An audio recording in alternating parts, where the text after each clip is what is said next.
Hello, I'm Dr. George Best of Best Health and Wellness in San Antonio, Texas. And this video I'm going to talk about a question that I commonly hear in my practice and also just commonly hear when I'm talking to people, and that is, why can't I lose weight? Well, if you've been trying to lose weight and you've been unsuccessful no matter what you've tried, I can tell you that it comes down to really two things in most cases. The first is that you're not eating the appropriate diet. You're eating too much of the wrong food. Pretty simple. Second part of it is that you're not getting the appropriate exercise for your particular situation. Also, pretty simple. And, well, that's actually it. So I guess I can conclude this video and thank you for watching. Actually, I can probably go into a little bit more detail than that. And what I'm going to do is, this is the first of a series of videos on why can't I lose weight. And in this one, I'm going to start by discussing the first part of the problem, and that is you're eating too much of the wrong kind of food. Okay, what is the wrong kind of food? Well, unless you've been living under a rock for the last 20 years, you've probably heard that high carbohydrate intake is a big part of weight gain for a lot of people. And a lot of people have heard this, and I think they probably believe it, but I don't think they really understand it. For instance, when I get people in and they ask me, "Doctor, why can't I lose weight? I'm doing everything right, I'm dieting, I'm exercising."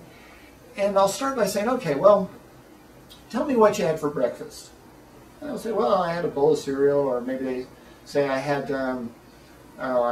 some donuts." I get that one occasionally. Most people know that's not a good diet food, but they might say, "I had some Special K, that's supposed to help you burn the fat."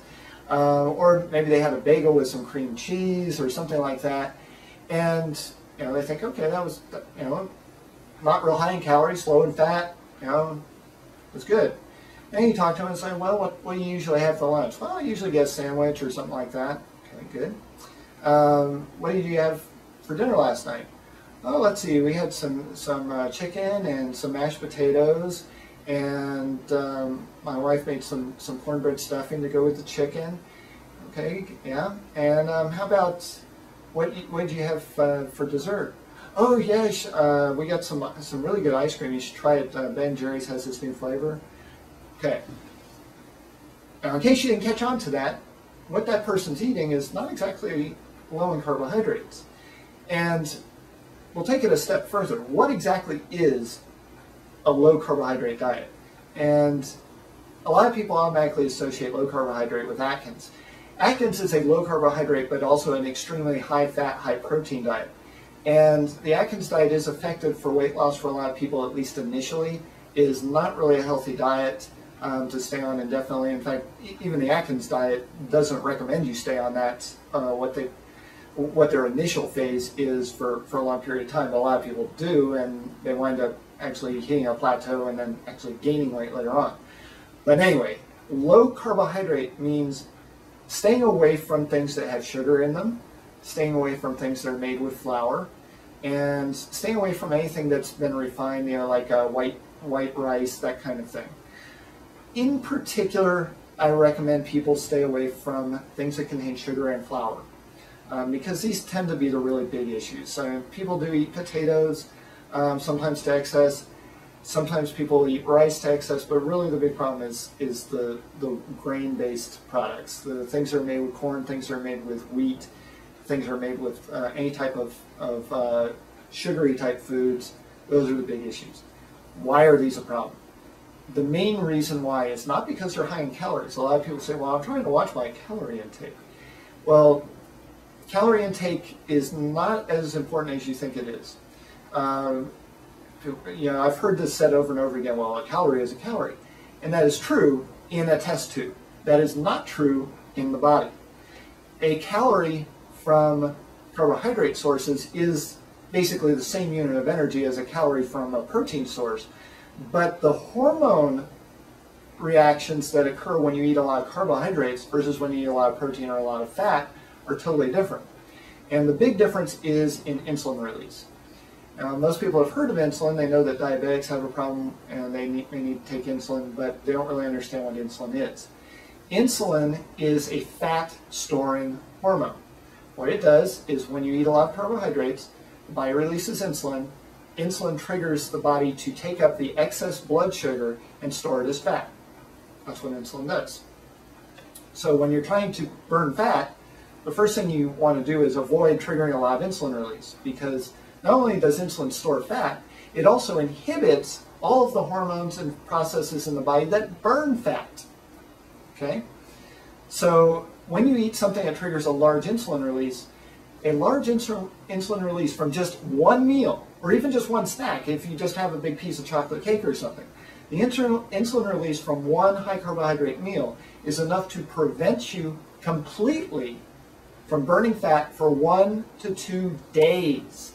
One meal prevents you from burning fat for 1 to 2 days. Okay? Completely. You won't be able to burn fat at all, no matter what you do. No matter how hard you exercise, no matter what. I won't burn fat. It'll burn muscle tissue, which is bad, but you won't burn fat. So, you want to stay away from things that trigger insulin release. What are those things? We've already talked about anything that has flour in it, anything that's made with wheat, corn, anything that has sugar in it. But how much can you get away with? You know, everybody's always looking to skirt the issue. What I recommend for anybody who's really serious about losing weight is eliminate them altogether.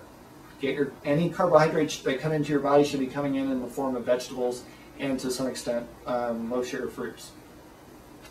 No wheat products, no corn products, no sugar, period.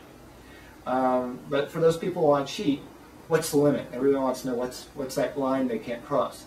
Okay.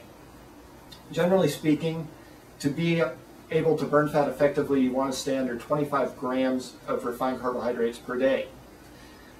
How much is 25 grams? If you look at different products, you'll see different things. But just to put it in perspective for you, you basically want to keep your carbohydrate intake down to less than what's in a single slice of white bread, standard sandwich bread per day. Yeah, that's not very much, is it? So that's why I just tell people eliminate it altogether. It's a whole lot simpler. But if you're going to cheat, keep it to a really, really, really small amount. We're talking maybe a piece of hard candy a day. We're talking half of a slice of bread. Maybe a couple times a day. Maybe a quarter cup of cereal. Just to kind of get the taste of it. If it's got big flakes, then maybe half a cup. Half a cup max of pasta at a time. You don't want to eat very much. And so that's the basics of you're eating too much of the wrong thing. If you're eating really any carbs at all, you're eating too many if you're trying to lose weight. Carbs do serve a purpose, and you do want fiber and those types of things, and you can get fiber from vegetables and fruits and other sources. You don't need to be eating refined carbohydrates to get your fiber. So that's basically the story. On the next part of this, I'm going to talk about calorie intake and how eating too few calories can actually sabotage your weight loss. So thank you for watching this video, and look for part 2 of Why Can't I Lose Weight here on your favorite video source. Thanks for watching.